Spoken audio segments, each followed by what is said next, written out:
सुपारी देकर जमीन कारोबारियों ने करवाई थी जदयू नेता सौरभ पटेल की हत्या। 3 महीने बाद पुलिस के शिकंजे में आए 7 आरोपी। राजधानी पटना में हुए जदयू नेता सौरभ पटेल के हत्या का मामला पटना पुलिस ने 2.5 महीने बाद सुलझा लिया है।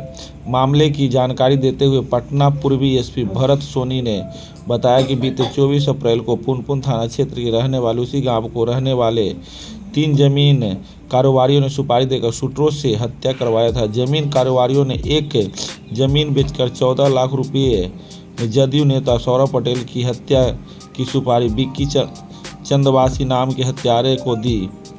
पुलिस ने इस मामले में शूटर, लाइनर और सुपारी देकर हत्या करवाने वाले कुल 7 लोगों को पुलिस ने गिरफ्तार किया है। पुलिस ने इसके पास से एक देसी पिस्टल, एक देसी कट्टा, 3 खाली मैगजीन, 6 कारतूस और घटना में प्रयुक्त अपाची बाइक को बरामद किया। पूर्वी एसपी ने कहा कि घटना के बाद पुलिस ने मामले के उद्भेदन के लिए टीम का गठन किया और मामले का अनुसंधान शुरू किया। पुलिस ने पहली कामयाबी घटना में शामिल एक लाइनर को गिरफ्तार किया, जिसके बाद पूछताछ से जमीन कारोबारियों के 3 घंटे में शामिल शूटरों को गिरफ्तार किया। जमीन के कारोबारों में हुए विवाद के कारण कराई हत्या। पूछताछ में अपराधियों द्वारा बताया गया कि पुनपुन थाना क्षेत्र के चकपीपरा गांव के रहने वाले जमीन कारोबारियों शशि रंजन कुमार, अविनाश कुमार, पप्पू कुमार से बीते 4 साल पहले जमीन कारोबार में हुए घाटे को लेकर अनबन हुआ। वहीं लगातार जदयू नेता सौरभ पटेल के जमीन कारोबार ने इस लोगों को घाटा लग रहा था, जिसके लेकर 3 कारोबारियों ने नेता सौरभ पटेल के हत्या की सुपारी शूटरों को 14 लाख में देकर करवा लिया। फिलहाल इस मामले में एक घटना में शामिल अपराधकर्मी फरार है, जिसकी तलाश जारी है। सौरभ पटेल थे, उनकी हत्या कर दी गई थी रात्रि में। एक शादी समारोह अटेंड करके जो है वो जा रहे थे, उसी में उनकी जो है हत्या कर दी गई थी। इस पूरे घटना की गंभीरता को देखते हुए एक एसआईटी टीम का गठन किया गया था, जिसमें जो एसडीपीओ मसूरी 2 हैं उनके नेतृत्व में किया गया था, जिसमें थानाध्यक्ष पुनपुन जो थी और थानाध्यक्ष अथमल गोला और उसके अलावा सीआई पुनपुन, थानाध्यक्ष परसा बाजार, हमारे जो डीआई इंस्पेक्टर हैं, उन सभी के नेतृत्व में एक टीम गठित की गई थी। टीम द्वारा लगातार जो है जितने भी सीसीटीवी फुटेजेस थे पूरे स्पॉट से लेके जो जितने भी रूट्स हो सकते हैं उन सभी का फुटेजेस को अवलोकन किया गया और जितने भी इसमें संदिग्ध अभियुक्त हो सकते थे उन सभी से बारी बारी करके जो है बहुत ही साइंटिफिक तरीके से जो है पूछताछ हमने शुरू की। इस पूरी घटना को लेते हुए जो भी टेक्निकल इन्वेस्टिगेशन था वो हमारी एक टीम कर रही थी, उसके साथ साथ जो मानवीय इनपुट है वो भी हमारी टीम द्वारा जो है कलेक्ट इसमें लगातार किया जा रहा था। इसमें प्राथमिकी दर्ज होने के पश्चात लगातार जो है हम फैमिली से भी जो है टच में थे और उनसे जो भी इंफॉर्मेशन हम गैदर कर पा रहे थे वो हमने गैदर उसमें की थी।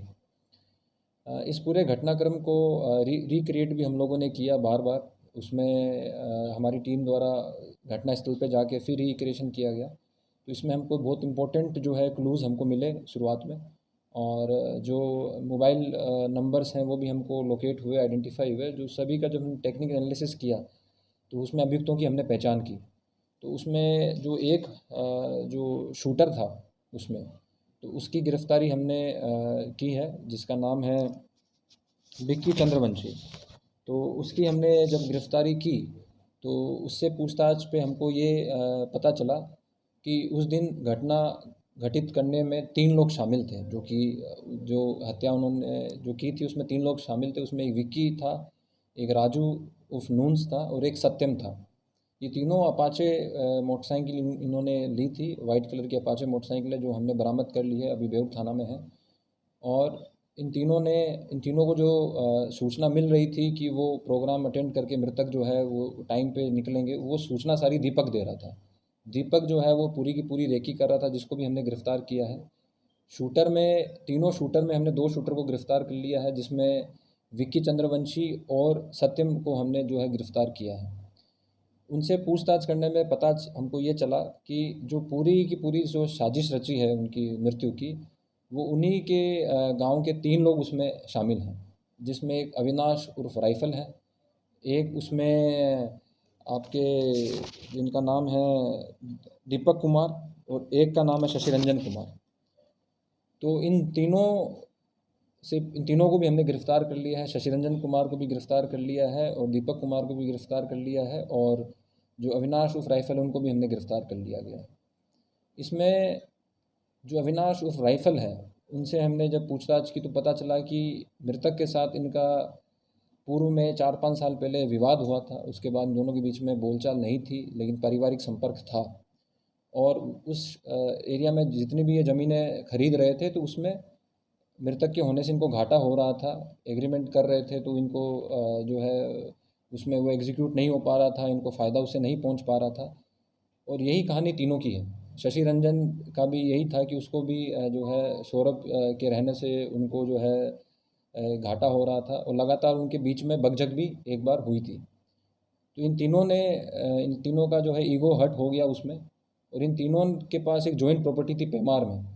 तो पेमार में इन्होंने वो ज़मीन बेची 14 लाख रुपए में, और उसकी सुपारी जो है इन्होंने, वो तीनों ने ज़मीन बेच के 14 लाख रुपए की सुपारी जो है वो पप्पू चंद्रवंशी को दी। तो पप्पू चंद्रवंशी ने जो है फिर शूटर अरेंज किए, जिसमें विक्की चंद्रवंशी है जो उनका गांव का ही रहने वाला है, डोमनचक का, सत्यम था और राजू था। तो उसमें 14 लाख रुपए में से 7 लाख रुपए जो है पप्पू चंद्रवंशी ने शूटर को दिए, और बाकी जो हथियार भी जो है पप्पू चंद्रवंशी ने शूटर को उपलब्ध कराए। पप्पू चंद्रवंशी जो है वो डोमनचक का रहने वाला है। ये पूर्व में भी बाढ़ के केस में 2015 में जेल गया है। इसमें जो अविनाश उर्फ राइफ़ल है वो, और जो दीपक और शशि रंजन है, वो घटना घटित होने के पश्चात जो है वो गांव में सामान्य रूप से वो रहने लगे। इवन जो कैंडल मार्च भी जो हत्या के बाद जो विरोध हो रहा था, उसमें भी वो लोग बढ़ चढ़ के हिस्सा ले रहे थे, और लगातार ये फैमिली में आ जा रहे थे और अपनी सहानुभूति जो है फैमिली को प्रकट कर रहे थे। और फैमिली को भी इन्होंने आत्मविश्वास में लिया, और प्राथमिकी जब फैमिली के द्वारा दर्ज कराई गई तो उसमें अविनाश उर्फ राइफ़ल जो है वो स्वयं थाना पे वो भी परिवार को लेके और उनके साथ में रह रहे थे। तो एक तरीके से वो पूरी की पूरी जो परिवार की सहानुभूति उन्होंने प्राप्त की, और जो इसमें कॉन्स्पिरेसी जो है, षड्यंत्र जो है, वो इन तीनों ने मिलके जो है इसमें रचा, जिसमें मुख्य रूप से अविनाश उर्फ राइफ़ल, दीपक और शशि रंजन जो था उसमें शामिल था। हाँ, घटना में जो प्रयुक्त हथियार है वो भी हमने जो है बरामद किया है, और वो जो हमने बरामद किया है वो शूटर के ही निशानदेही पे हमने एक श्याम नारायण सिंह है, परसा बाजार था, उनके घर से हमने बरामद किया है। तो उसमें भी हमने जो है एक अलग से हम आर्म्स एक्ट का केस दर्ज कर रहे हैं, और जो एक इसमें राजू है उसको भी हमने हथियार के साथ इसमें गिरफ्तार किया गया। तो बरामदगी जो हमने इसमें की है, टोटल एक अपाचे मोटरसाइकिल हमने बरामद की है जो कि घटना में यूज़ हुई थी, वाइट कलर की। उसके अलावा एक पिस्टल और उसके साथ 3 मैगज़ीन और 16 जिंदा जो है हमने कारतूस हमने बरामद किए हैं। घटना में प्रयुक्त मोटरसाइकिल और एक देसी कट्टा, और उसके साथ साथ जो इनके मोबाइल वगैरह हैं वो भी हमने सीज़ किए हैं। इसमें अभी एक अभियुक्त की गिरफ्तारी बाकी है जो कि राजू उर्फ नून्स है। उसके अलावा ये केस हमारा जो है पूरी तरीके से हमने इस केस को सारे बिंदुओं पे हमने इसको डिटेक्ट किया है। जो संदिग्ध प्राथमिकी में दिया गया था उनकी कोई संलिप्तता इसमें नहीं आई है। और जैसा कि आपको बताया कि अविनाश उर्फ राइफ़ल है और दीपक शशि रंजन, इन तीनों की प्लानिंग थी कि ये घटना को घटित कर देंगे, उसके बाद यही जो है परिवार के साथ रहेंगे। ये इवन ये लोग जो है हर जगह परिवार के साथ अपनी हम